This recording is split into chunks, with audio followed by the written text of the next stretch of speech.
안녕하세요, 여러분. 오늘은 2025년 3월 26일 대한민국 정치권의 큰 이슈였던 이재명 더불어민주당 대표의 공직선거법 위반 혐의에 대한 항소심 결과와 그에 따른 정치적 파장에 대해 알아보겠습니다.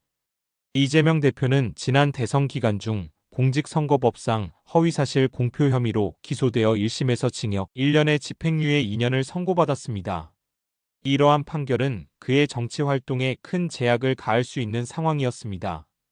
그러나 오늘 서울고등법원 형사 6-2부는 이재명 대표에 대한 2심 판결에서 무죄를 선고하였습니다.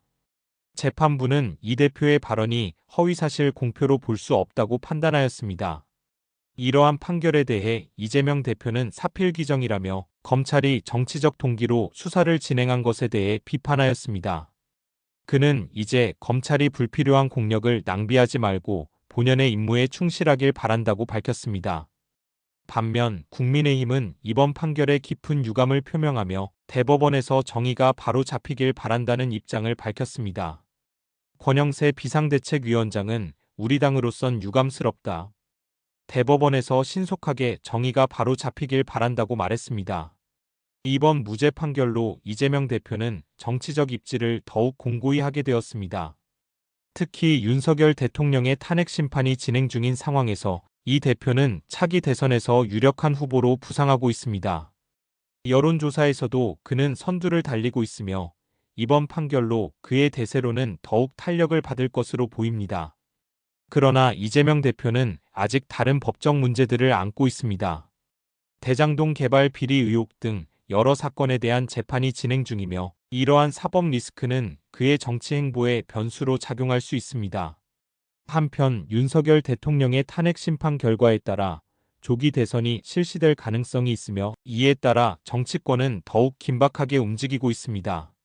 이러한 상황에서 이재명 대표의 무죄 판결은 민주당에게 큰 호재로 작용할 것으로 예상됩니다.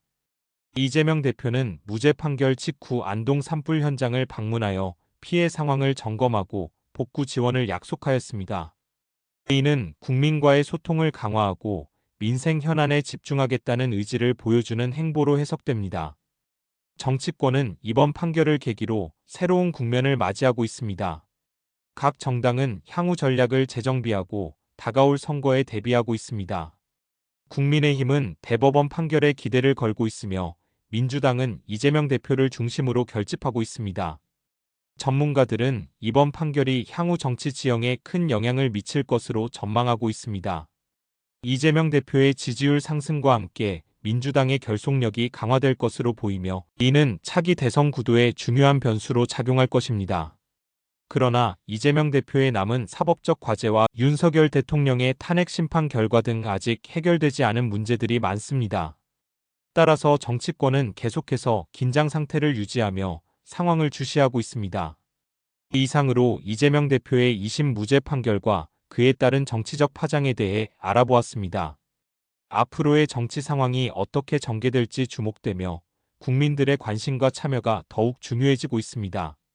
시청해주셔서 감사합니다.